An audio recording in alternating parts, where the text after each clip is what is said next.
জেলের ভিতরে পড়ছে। গোটা বিশ্বব্যাপী সব সত্য আর ন্যায়ের পক্ষের ধারক আর বাহক যারা, তাদের উপরে এরকম জালিম গাদ্দারদের অত্যাচার আছে নাই? মিশরের মধ্যে নতুন আন্দোলন তৈরি হয়ে যায়, সবার মুখে এক কথা, সৃষ্টি যার, আইন চলবে আল্লাহর আইন ছাড়া অন্য কোন আইন দিয়ে মিশরের বুকে কোনো বিচার আমরা হতে দেব না। মিশরের তাগড়া যুবকগুলো কায়রোর রাস্তায় নেমে এলো, ঘোষণা দিল সৃষ্টি যার, আইন চলবে তার। চোরের হাত কেটে দাও, ধর্ষকদের শাস্তি দাও জনসম্মুখে, ঠিক কিনা? দুর্নীতিবাজদেরকে আইনের আওতায় আনো। দেশের শত্রু, দশের শত্রু, স্বাধীনতার শত্রু, সবগুলোর বিচারের আওতায় আনো কোরআনের আলোকে, ঠিক কিনা? সংগ্রাম, বিক্ষোভে ফেটে পড়লো পুরো বিষয়।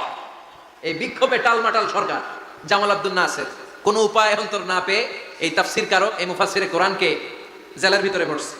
গোটা বিশ্বব্যাপী সব সত্য আর ন্যায়ের পক্ষের ধারক আর বাহক যারা, তাদের উপরে এরকম জালিম গাদ্দারদের অত্যাচার আছে নাই? তাকে ফাঁসির কাস্টে ঝুলানো হবে।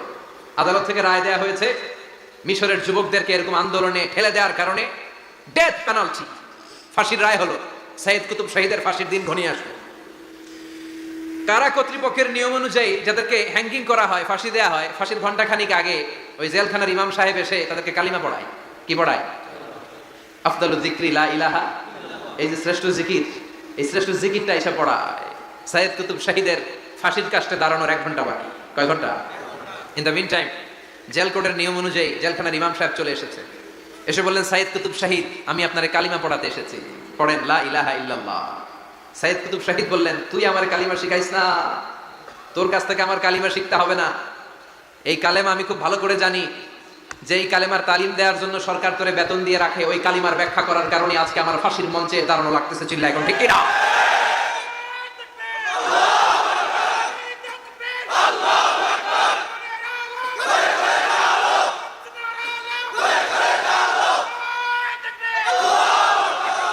একই কালেমার তালিম তুমি দাও, তোমার টাকার বান্ডিল দেয়, আর ওই কালেমার এক্সপ্লেনেশন, ব্যাখ্যা আমি সমাজে দিয়েছি, তাই আমারে ফাঁসি দেয়। তার মানে তোর কালেমা আমার কালেমা দুইটা আলাদা কালেমা, তোর কালেমা আমার কালেমা এক কালেমা না। চিল্লা এখন, ঠিক কিনা? তার মানে কালেমা আর কালেমায় পার্থক্য আছে না নাই? ইমানে ইমানে পার্থক্য আছে না নাই? যে ইমানে প্রয়োজনে জ্বলে ওঠে না, যে ইমান সত্য ন্যায়ের কথা বলে না, যে ইমানে প্রয়োজনে জ্বলে ওঠে না, যে ইমান সত্য ন্যায়ের কথা বলে না, যে ইমান বাস্তবে নাই, যে ইমান অন্তরে নাই, মুখে শুধু ফাঁকা বলি, কি করে তারে বলো ইমানে বলি, কি করে তারে বলো ইমানে বলি, কি করে তারে বলো ইমানে বলি, ঠিক না? যে ইমান দিন কায়েমের আন্দোলনের ধার ধারে না, যে ইমান লেবাসধারী কোরআন হাদিস তাও পড়ে না, যে ইমান খাজার নামে মাজার গড়ে ফুলুস কামায়, যে ইমান শিরকিয়াতের আমল করে ভীত না হয়, যে ইমান ইমানে ভুলে নাস্তিকতার মঞ্চে ওঠে, যে ইমান বাতিল মাতের দোসরে হয়ে ফায়দা লুটে, যে ইমান শুধুই কেবল খায় দায় আনন্দ করে, যে ইমান দেখে না যে আরাকানে ভাইরা মরে, যে ইমান বাস্তবে নাই, যে ইমান ময়দানে নাই, মুখে শুধু ফাঁকা বলি, কি করে তারে বলো ইমানে বলি, কি করে তারে বলো ইমানে বলি, কি করে তারে বলো ইমানে বলি। চিল্লায় বলেন, ঠিক কিনা? ইমান ইমানে পার্থক্য আছে না নাই? কালেমায় কালেমায় পার্থক্য আছে না নাই? এটা হচ্ছে শ্রেষ্ঠ কালিমা, এটা বিপ্লবী কালেমা, এটা সংগ্রামী কালেমা। এই কালেমার পক্ষে যারা, তারা সত্য আর ন্যায়ের পক্ষে। চিল্লায় বলেন, ঠিক কিনা? এই কালেমাকে যারা মেনে নিয়েছে, তারা এক আল্লাহর কাছে মাথা নত করেছে, পৃথিবীর কারো কাছে তারা মাথা নত করে না। এই কালেমার পক্ষে যারা, তাদের স্বপ্ন যে কালেমার পতাকা এই দেশে উড়বে। চিল্লায় বলেন, ঠিক কিনা? কোন একদিন এ দেশের আকাশে কালিমার পতাকা উড়বে, সেদিন সবাই খোদাই বিধান পে দুঃখ বেদনা ভুলবে। কোন একদিন এ দেশের আকাশে কালিমার পতাকা উড়বে, সেদিন সবাই খোদাই বিধান পে দুঃখ বেদনা ভুলবে। চিৎকার করে বলেন ঠিক কিনা? এই স্বপ্ন প্রতিটা মুমিনের অন্তরে থাকার দরকার আছে না নাই? ইসলাম বিজয়ী শক্তির মসনদে বসুক, এটা যে সহ্য করতে পারে না, অন্তর থেকে যে এটা চায় না, ও মুমিন নয়, ও মুনাফিক। চিল্লায় বলেন ঠিক কিনা? এজন্য বিশ্বনবী বললেন আফদালুয যিকরি লা ইলাহা ইল্লাল্লাহ। জিকিরের জগতে সব চাইতে শ্রেষ্ঠ জিকির হলো লা ইলাহা। এজন্য সব সময় এই চমৎকার শ্রেষ্ঠতম জিকিরটা দিয়ে জিহ্বাটারে ভিজায় রাখার দরকার আছে না নাই? Every night and every day, every night and every day, never forget to say la ilaha illallah, never forget to say la ilaha illallah, never forget to say la ilaha illallah. When you're walking down the street, use your time and repeat and say in every heartbeat la ilaha illallah, and say in every heartbeat la ilaha illallah, and say in every heartbeat la ilaha illallah. সবাই পড়েন every night and every day, every night and every day, never forget to say la ilaha illallah, never forget to say la ilaha illallah. সুবহানাল্লাহ পড়েন every night and every day, প্রতিদিন প্রতি সকালে never forget to say, এটা বলতে ভুলে যেও না যে এই বাণীটা বলতে নিষেধ করা হলো, বাণীটা হলো লা ইলাহা আফদালুয যিকির, সংগ্রামী বাণী। এই বাণীটারে দিয়ে আমরা এখন ভিক্ষা করি। কথা কথা কোন ভিক্ষার মধ্যে বাণীটা আছে না নাই? এটা কি ভিক্ষার জন্য আল্লাহ পাঠাইছে? এটা এমন সংগ্রামী বাণী, এই বাণীর সামনে সবকিছু মাথা নত করতে বাধ্য। চিল্লায় বলেন ঠিক কিনা? এজন্য আমাদের জিকির যেন হয় শুধু আল্লাহর জন্য। তাহলে বুঝলাম শ্রেষ্ঠতম জিকির হলো লা ইলাহা ইল্লাল্লাহ। আবার বিশ্বনবী বললেন আহাব্বুল কালামি ইলাল্লাহি আরবাআ, আল্লাহর কাছে চারটা কথা সবচাইতে প্রিয়। চিল্লায় বলেন কয়টা? লা ইয়াদুররুকা বিআইয়িহিন্না বাদাতা, কোনটা দিয়ে শুরু করবা এটাতে সমস্যা নেই, আগে পিছে যেমনে মন চায় পড়ো। চারটা কি? একটা হচ্ছে সুবহানাল্লাহ, আরেকটা হচ্ছে আলহামদুলিল্লাহ, আরেকটা হচ্ছে লা ইলাহা ইল্লাল্লাহ, আরেকটা হচ্ছে আল্লাহু আকবার। এই চারটার চেয়ে শ্রেষ্ঠ জিকির আর নাই। কথা বলেন, এটা এই চারটার ভিতরে ইল্লাল্লাহ আছে? কথা বলেন। এজন্য জিকিরকে আমরা খণ্ডিত করব না, ঠিক যেমন যেমন সহিহ সুন্নাহ এসেছে তেমন তেমন জিকির করলে আপনার কলিজাটারে ঠান্ডা করে দিবে কে? ইল্লাল্লাহর ব্যাখ্যা থাকতে পারে, অনেকে ব্যাখ্যা করে যে এটার মধ্যে লা ইলাহা আছে, এটাকে গোপন রাখা হয়েছে, আমরা ইল্লাল্লাহ পড়ি না, ওটার দরকার নাই। বিশ্বনবী এবং সাহাবারা যেই পন্থায় জিকির করেছেন, যেই পন্থায় জিকির শিখিয়েছেন, ওইটার ভিতরে বরকত বেশি না কম? কথা বলেন বেশি না কম? এজন্য বিশ্বনবী বললেন আল্লাহর কাছে প্রিয় কথা চারটা। একটা হলো সুবহানাল্লাহ, দ্বিতীয়টা হলো আলহামদুলিল্লাহ, তৃতীয়টা হলো লা ইলাহা ইল্লাল্লাহ, চতুর্থটা হলো আল্লাহু আকবার। সুবহানাল্লাহ, আমার সাথে সাথে আওয়াজ করে পড়েন সুবহানাল্লাহ, আলহামদুলিল্লাহ, লা ইলাহা ইল্লাল্লাহ, আল্লাহু আকবার, সুবহানাল্লাহ, আলহামদুলিল্লাহ, লা ইলাহা ইল্লাল্লাহ। আওয়াজ করে পড়েন আল্লাহু আকবার। মনে থাকবে? জিকিরের ওয়াজ শেষ। এগুলোর চেয়ে শ্রেষ্ঠ জিকির নাই। সবচেয়ে শ্রেষ্ঠ জিকির লা ইলাহা ইল্লাল্লাহ, সবচেয়ে শ্রেষ্ঠ কালিমা আল্লাহর কাছে এই চারটা। একটু খেয়াল করে দেখেন, এই প্রতিটা জিকিরের মধ্যে আমার আল্লাহর নাম আছে না নাই? সুবহানাল্লাহ আছে না? আলহামদুলিল্লাহ, লা ইলাহা ইল্লাল্লাহ, আল্লাহু আকবার।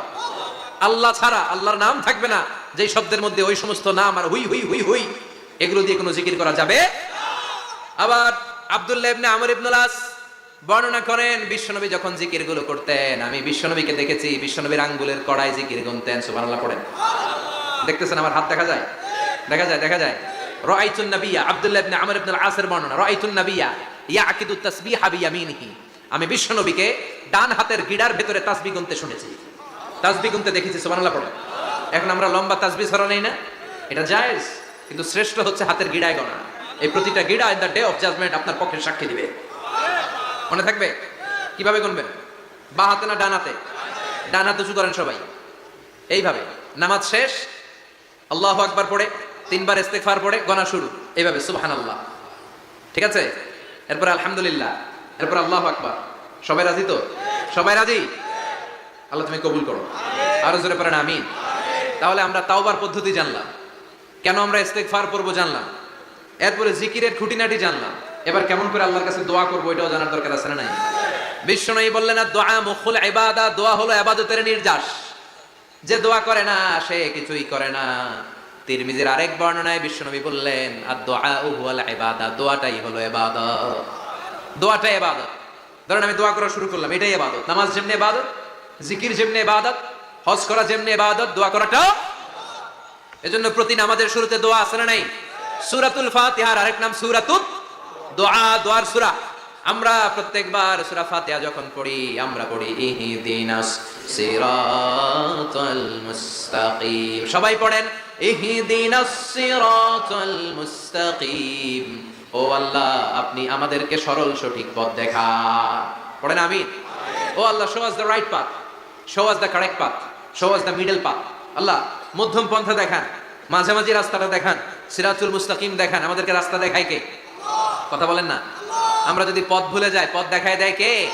আমি যদি কোনোদিন পথে ভুলে যাই, হাত ছানি দিয়ে কাছে নিও, মমতার বন্ধনে আমায় বেঁধে সব ভুল ক্ষমা করে দিও। আমি যদি কোনোদিন পথে ভুলে যাই, হাত ছানি দিয়ে কাছে নিও, মমতার বন্ধনে আমায় বেঁধে সব ভুল ক্ষমা করে দিও। আমি যদি কোনোদিন পথে ভুলে যাই, পড়েন, হাত ছানি দিয়ে কাছে নিও, মমতার বন্ধনে আমায় ডেকে সব ভুল ক্ষমা করে দিও। চিল্লায় পড়েন আমি, আরো জোরে আমিন। এজন্য বিশ্বনবী বললেন যে দোয়া বাদ দিল তার সব বাদ। কারণ দোয়া দিয়ে নামাজ শুরু, দোয়া দিয়ে সব শুরু, দোয়াটাই হলো ইবাদত। চিল্লায় বলেন ঠিক কিনা? আর দোয়া সিলাহুল মুমিন, দোয়া হচ্ছে মুমিনের উইপেন, অস্ত্র, মুমিনের বড় অস্ত্র। যেখানে সবকিছুর দৌরাত্ম্য শেষ, ওইখানে দোয়ার দৌরাত্ম্য শুরু। যেখানে সবকিছুর কারিশমা শেষ, ওখান থেকে দোয়ার কারিশমা শুরু। এরকম অনেক ক্যান্সারের মতো দুরারোগ্য ব্যাধিতে আক্রান্ত, ডক্টর ফাইনালাইজ করে দিয়েছে বাঁচবে না, 2 মাস বাঁচবে। কয় মাস? কথা বলেন। মাত্র 2 মাস সে বাঁচবে। তারপরেও দেখা গেছে লোকটা 7 বছর বেঁচে ছিল। আছে না নাই? দোয়া, the power of দোয়া। Everything is pre-written, but by supplication is it's rewritten. সবকিছুই আগে লেখা থাকে। মহাবিশ্ব সৃষ্টির 50,000 বছর আগে আমাদের ভাগ্যে কি ঘটবে সব লিখে রেখেছে কে? সব অপরিবর্তনীয়। কিন্তু এই তাকদিরেরও কিছু জিনিস আল্লাহ চেঞ্জ করে দেয় দোয়ার বরকতে। এজন্য দোয়া করার দরকার আছে না নাই? মায়ের কাছে দোয়া চাবেন, মায়ের দোয়া আল্লাহ ফেরায় না। মজলুম ব্যক্তির দোয়া আল্লাহ ফেরায় না। মুসাফিরের দোয়া আল্লাহ ফেরায় না। যিনি রোজা রেখে দোয়া করেছেন তার দোয়া আল্লাহ ফেরায় না। এজন্য বেশি বেশি আল্লাহর কাছে দোয়া করতে রাজি আছেন তো? কিন্তু দোয়াটা হইতে হবে সিনসিয়ার, একনিষ্ঠ দোয়া। অনেকে দেখবেন দোয়াও করে ওদিকেও তাকায় আছে, জুমার নামাজে প্রায় হয়। বিশাল দোয়া, দোয়াও করতেছে আবার এদিকে, আছে না নাই? আবার দোয়াও করে মোবাইলও টিপে, কথা কন। আবার আমরা আলোচনা শেষে দোয়াও করি, পোলাপাইন সেলফিও তোলে, আছে না নাই? সিনসিয়ারিটি নাই। আপনার কি পরিমাণে সিনসিয়ারিটি আছে এটার উপর ডিপেন্ড করবে আপনার দোয়া কবুল হবে কি হবে না। একজন দোয়া করলে মুহূর্তে কবুল, চোখ বন্ধ করলে আল্লাহর আরশে চলে যায়। মদিনার সাথে ওর কানেক্টিভিটি বেড়ে যায়, আল্লাহর সাথে কানেক্টিভিটি বেড়ে যায়। সে ফিল করে সে আল্লাহর সাথে কানেক্ট হয়ে গিয়েছে। আর আরেকজন দোয়ার মধ্যে খুঁজা কিছু পায় না, আছে না নাই? তো 2 দোয়ায় পার্থক্য আছে না? কথা কন। এজন্য সম্মানিত ভাইরা, দোয়াই যখন করবেন সিনসিয়ারলি করবেন, কানেক্টিভিটিটাকে স্ট্রং করার চেষ্টা করবেন। সিনসিয়ার দোয়া is like a missile. Missile নাম শুনছেন? হামলা করে না, মিসাইল হামলা করেছে ইসরায়েল, শোনেন নাই? মারলে একেবারে ধ্বংস করে যায় সব। এই মিসাইল হামলা, ড্রোন হামলা, এগুলো লক্ষ্য বস্তু ভেদ করে ভয়ঙ্কর ভাবে ইঞ্চি ইঞ্চি, মাইক্রো ইঞ্চি মেপে মেপে এমন ভাবে এই বোমাটা মারবে ঠিক জায়গা মতো এটা ফিট হয়ে যাবে। তেমনি দোয়ার মতো আপনি যদি দোয়া করতে জানেন, একনিষ্ঠতার সাথে সিনসিয়ারিটি সাথে যদি দোয়াটা করে ফেলতে জানেন, এই দোয়া মুহূর্তে আল্লাহর আরশে যেয়ে নক করবে। সুবহানাল্লাহ পড়ে। আর মুমিনের দোয়া কখনো ফেরত যায় না। দোয়া করলেই মুমিনের দোয়া কবুল করে নেয় কে? আপনি জীবনে যত দোয়া করছেন সব কবুল। All of your supplications are accepted. Whatever you have supplicated to your Lord, যাই চেয়েছেন সব কবুল। অনেকে বলে হুজুর এটা একটা কথা কইলেন, সব দোয়া বুঝি কবুল? কত দোয়া করলাম, জীবনে কত কিছু চাইছি, কই কিছুই তো দেয় নাই। এরকম আছে না নাই? অনেকে বলে হুজুর কত চাইলাম আল্লাহ আমার দিল না। 5টা আল্লাহ মেয়ে দিয়েছে, একটা ছেলের জন্য কাবাঘর ধরেও দোয়া করে আসছি, হাজরে আসওয়াদ ধরে দোয়া করে আসছি, মুলতাজামে দোয়া করে আসছি, আরাফাতের ময়দানে দোয়া করছি, কই আল্লাহ দিল না। আর আপনি ওয়াজে কোন যত দোয়া করছেন সব কবুল করে নিছে কে? কন্ট্রাডিক্ট হয়ে গেল না? আমি বললাম সব দোয়া কবুল, আর আপনারা কইতেছেন কই কত কিছু তো পাই নাই। আল্লাহর দোয়া কবুল করার 3টা পদ্ধতি আছে। কয়টা? আপনাদের জিমানি আসছে? কথা শুনতেছেন তো? 3টা পদ্ধতিতে তিনি দোয়া কবুল করেন। চিল্লায় বলেন কয়টা? আপনি দোয়া করা মাত্রই আল্লাহ এই দোয়াটা অ্যাকসেপ্ট করে নেয়। আল্লাহ বলে accepted, rejected he never shed your সাপ্লিকেশন is rejected. তোমার দোয়া রিজেক্ট করে দিলাম, এটা আল্লাহ কখনো বলে? সুবহানাল্লাহ পড়বেন না? দোয়া করা মাত্রই কবুল করে কে? তবে 3টা পদ্ধতিতে করে। চিল্লায় বলেন তো কয়টা? যখনই যা চাইবেন আল্লাহ বলে দেব দেব দেব, দেব না কখনো বলে না। 3 পদ্ধতিতে কবুল হয়। পদ্ধতি নাম্বার 1, কোন বিষয় আল্লাহর কাছে চাইলেন, দোয়া করলেন, আল্লাহ বলে দেব দেব বলেই তিনি দিয়ে দেয়, ফলে আপনি পেয়ে যান, আপনি খুশি। সুবহানাল্লাহ পড়েন। পদ্ধতি নাম্বার 2, আপনি আল্লাহর কাছে কিছু চাইলেন, আল্লাহ তখনও বলে বান্দা তোরে দেব, রিজেক্ট করে দিলাম এটা বলে না, দেব তবে এখন না, লেটার অন, একটু দেরি করে, পরে দেব, কখন দিলে আমার জন্য ভালো, আমার চেয়েও ভালো জানে কে? তাইলে মাঝে মাঝে সাথে সাথে দেয়, মাঝে মাঝে দেরি করে দেয়। পদ্ধতি নাম্বার 3, আল্লাহর কাছে দোয়া করলেন, আল্লাহর কাছে কায় মনোবাক্যে চাইলেন, তখনও আল্লাহ বলে বান্দা আমি দেব, তুই নিরাশ হইস না, তবে এখন দেব না, দেরি যেদিন বিপদে পড়ে যাবি ওই দিন দেব। যেদিন পিতা সন্তানরে চিনে না, সন্তান পিতারে চিনবে না, পীর সাহেব মুরিদরে চিনবে না, মুরিদ পীর সাহেবরে চিনবে না, মুসল্লি ইমাম সাহেব চিনবে না, ইমাম মুসল্লি চিনবে না, নেতা কর্মী চিনবে না, কর্মী নেতারে চিনবে না। চিল্লা এখন ঠিক কিনা? কেউ কাউরে চিনবে না, কেউ কাউর কোনো উপকারে আসতে পারবে না। ওই কঠিন দিনে তোরে আমি দেব রে গোলাম। তাহলে এই যে এতগুলো দোয়া ছোটবেলা থেকে আনটিল টুনাইট, এর রাত পর্যন্ত যে দোয়াগুলো আল্লাহর কাছে করছেন, লস হয়েছে? চিল্লায় বলেন লস হয়েছে না লাভ? লস না লাভ?